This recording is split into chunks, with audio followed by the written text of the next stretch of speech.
దేవుని పరిశుద్ధ నామానికి మహిమ కలుగును గాక. ఉదయకాల సమయంన అనుదినమన్నా అనే కార్యక్రమాన్ని వీక్షిస్తున్న దేవుని బిడ్డలారా, మీ అందరికీ మరొకసారి నా హృదయపూర్వకమైన వందనాలు తెలియజేస్తున్నాను. ఈ దినం దేవుడు మనకి ఇచ్చినటువంటి మాటను చదువుకుందాం. కీర్తనలు 91వ అధ్యాయం 10వ వాక్యం. నీకు అపాయమేమీ రాదు, ఏ తెగులును నీ గుడారమును సమీపించదు. ప్రియ దేవుని బిడ్డ, చక్కటి వాగ్దానం ఉదయకాల సమయంన దేవుడు మనకిస్తున్నాడు. ఏమంటున్నాడంటే, నీకు అపాయం ఏమీ రాదు, ఏ తెగులును నీ గుడారమును సమీపించదు. ఎంత గొప్ప వాగ్దానం కదా! ఈ వాగ్దానము మనందరికీ కావలసిన వాగ్దానం. ప్రియ దేవుని బిడ్డ, ఉదయకాల సమయం ఆయన ఏమంటున్నాడంటే, నీకే అపాయం సంభవించదు, ఏ తెగులు నీ గుడారంని సమీపించదు అంటున్నాడు. ప్రియ దేవుని బిడ్డ, ఏ తెగులు, ఏ అపాయం మన గుడారం సమీపించకూడదు అనంటే మనందరికీ బాగా తెలుసు. మనం ఏం చేయాలి?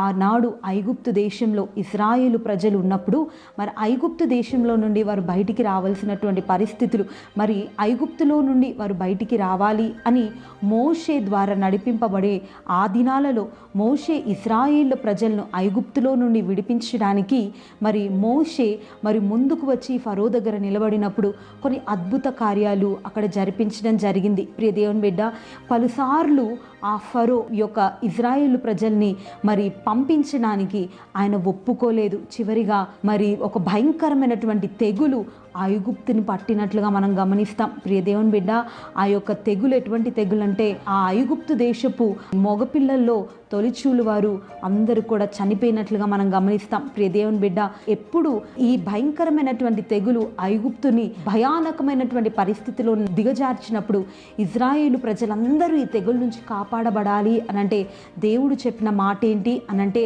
వారి ద్వార బంధకముల మీద ఆ గొర్రె పిల్ల రక్తాన్ని చిందించమని చెప్పాడు. ప్రియ దేవుని బిడ్డ, ఎవరి ఇంటి గుమ్మం మీదనైతే, ఎవరి ద్వార బంధకముల మీదనైతే ఈ గొర్రెపిల్ల రక్తం ఉందో వారు మాత్రము, ఆ కుటుంబాలు మాత్రము కాపాడబడ్డాయి. మరణదూత ప్రవేశించలేదు, తెగులు వారికి సమీపించలేదు. ప్రియ దేవుని బిడ్డ, ఈరోజు నువ్వు కాపాడబడాలి. ఏ తెగులు నీ కుటుంబానికి రాకూడదు, ఏ అపాయం నీకు సంభవించకూడదు అనంటే నీవు కూడా యేసుక్రీస్తు రక్తం చేతను కడగబడాలి, యేసుక్రీస్తు రక్తం చేతను ముద్రింపబడాలి. ప్రియ దేవుని బిడ్డ, ఉదయకాల సమయంలో నిజంగా యేసుక్రీస్తు ప్రభు వారికి నీ ఇంట్లో స్థానం ఉందా? యేసుక్రీస్తు ప్రభు వారికి నీ జీవితంలో స్థానం ఉందా? ఒక్కసారి ఆలోచించు. ప్రియ దేవుని బిడ్డ, యేసుక్రీస్తుని నమ్మిన వ్యక్తిగా జీవిస్తున్నావు నిజమే, కానీ ఆయన రక్తము నీ యొక్క హృదయంలో, నీ యొక్క మనస్సులో, నీ యొక్క మరి ఆలోచనలో ప్రోక్షింపబడ్డాయా? ఒకసారి ఆలోచించు. ప్రియ దేవుని బిడ్డ, నీకు ఏ తెగులు నిన్ను సమీపించకూడదు, ఏ తెగులు నీ గుడారాన్ని సమీపించకూడదు, ఏ అపాయం నీకు రాకూడదు అనంటే ఆయన రక్తం చేత నువ్వు ముద్రింపబడాలి. ప్రియ దేవుని బిడ్డ, ఆయన రక్తం చేత కడగబడిన నీ జీవితము పరిశుద్ధమైన జీవితము, ఒక నీతి కలిగినటువంటి జీవితము. ఎందుకంటే ఆయన రక్తంలో నీకు ఒక విమోచన, విడుదల కలుగుతుంది. ఒక్కసారి ఆయన రక్తం చేత కడగబడి పాపం నుంచి, లోకం నుంచి విడిపింపబడిన నీవు, యేసుక్రీస్తు రక్తం ద్వారా కడగబడిన నీవు, ఒక పరిశుద్ధ జీవితం చేయగలిగిన నీవు, నిజంగా ఆ జీవితంలో నీవు నిలకడగా ఉంటే ఏ తెగులు కూడా నీ గుడారాన్ని సమీపించదు. ప్రియ దేవుని బిడ్డ, బైబిల్ గ్రంథంలో ఒక వ్యక్తి కనబడుతున్నాడు. అతను ఎవరో కాదు, గెహజీ. నిజంగా ఇతడు ఎవరో కాదు, ఒక దైవ సేవకుని చేతి క్రింద ఉంటున్నటువంటి ఒక సేవకుడు. అంటే దేవుణ్ణి బాగా ఎరిగినటువంటి వ్యక్తి, దేవునికి పరిచర్య చేస్తున్నటువంటి వ్యక్తి, ఓ సేవకుని యొక్క పరిచారకుడు, ఒక విశ్వాసి, ఒక భక్తుడు అని చెప్పొచ్చు. ఇతని జీవితంలో ఏం జరిగిందంటే, ఒకానొక సమయంన మరి నయమాను అన్నటువంటి వ్యక్తి, ఒక సైన్యాధిపతి మరి ఎలీషా దగ్గరికి వచ్చి అతని కుష్ఠవ్యాధి బాగుపడిన తర్వాత ఎలీషాకి బహుమానాలు, మరి బంగారము, వెండి, దుస్తులు ఇవ్వడానికి వచ్చినప్పుడు ఎలీషా వాటిని నిరాకరిస్తే ఈ గెహజీకి మాత్రము వాటి మీద మనస్సు ఉంటుంది. ఏ విధం చేతనైనా వాటిని పొందుకోవాలి, వాటిని తీసుకోవాలి అన్నటువంటి ఉద్దేశంతో దైవజనునికి చెప్పా పెట్టకుండా మరి ఆ యొక్క సైన్యాధిపతి దగ్గరికి వెళ్ళి అబద్ధం ఆడి ఆ వస్తువులన్నీ తెచ్చుకుంటాడు. తద్వారా ఏం జరిగిందండి, నిజంగా అతడు అబద్ధం ఆడతాడు, దైవ దైవ సేవకునికి ఏమీ తెలియదని అనుకుంటాడు.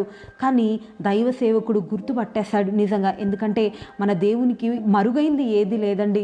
నిజంగా ప్రియ దేవుని బిడ్డలారా, మనం గమనించినట్లయితే ఈ గెహజీ జీవితంలో జరిగింది ఏంటి అనంటే, తీసుకొని వచ్చాడు ధనాన్ని, అనుభవించలేదు. భయంకరమైనటువంటి తెగులు, భయంకరమైనటువంటి వ్యాధి అతనికి సంభవించింది. ఓ భయంకరమైనటువంటి కుష్టి వ్యాధి అతనికి రావడం మాత్రమే కాదు, అతని కుటుంబ సభ్యులందరికీ కూడా ఈ వ్యాధి వచ్చినట్లుగా మనం గమనిస్తాం. ప్రియ దేవుని బిడ్డ, ఏ తెగులు నీ గుడారం అంటే నీ కుటుంబాన్ని సమీపించద్దు, నిన్ను సమీపించద్దు అనంటే నీవు దేవుని సన్నిధిలో యథార్థంగా నడుచుకోవాలి. ప్రియ దేవుని బిడ్డ, యేసుక్రీస్తు రక్తం ద్వారా కడగబడ్డావు. యేసుక్రీస్తు రక్తం ద్వారా విమోచింపబడి దైవిక మార్గంలో నడుస్తున్న నీ జీవితంలో నిజంగా దేవుని కళ్ళు కప్పి దైవ సేవకుని మాటకు విరోధంగా నువ్వు ఏవైనా కార్యాలు చేయడానికి ప్రయాసపడుతున్నావా? నిజంగా లోకమిచ్చే ఆనందం వైపు, లోక ఆడంబరాల వైపు పరుగెత్తి ఏదో నేను సంపాదించాలి, ఎవరికి తెలుస్తుందిలే అని పరుగెత్తి కీడుని, నష్టాన్ని కొని తెచ్చుకుంటున్నావా? ఒక్కసారి ఆలోచించు ప్రియ దేవుని బిడ్డ. ఈ ఉదయకాల సమయంన ఏ తెగులు నిన్ను సమీపించకూడదు, ఏ అపాయం నీకు రాకూడదు అనంటే యథార్థంగా దేవుని సన్నిధిలో నువ్వు నడుచుకోవాలి. దైవ సేవకు నోటి నుంచి వచ్చిన మాట, దేవుని సన్నిధిలో బోధింపబడుతున్నటువంటి వాక్యం, దేవుడు నీకు ఇచ్చినటువంటి బోధ వింటున్నటువంటి నీవు దాని ప్రకారం జీవించి యథార్థంగా ఆయన సన్నిధిలో నువ్వు నడుచుకోగలిగితే తప్పకుండా ఆయన రక్తంలో నీకు కాపుదల, ఆయన రక్తంలో నీకు ఒక విశిష్టమైనటువంటి కాపుదల ఉంటుంది.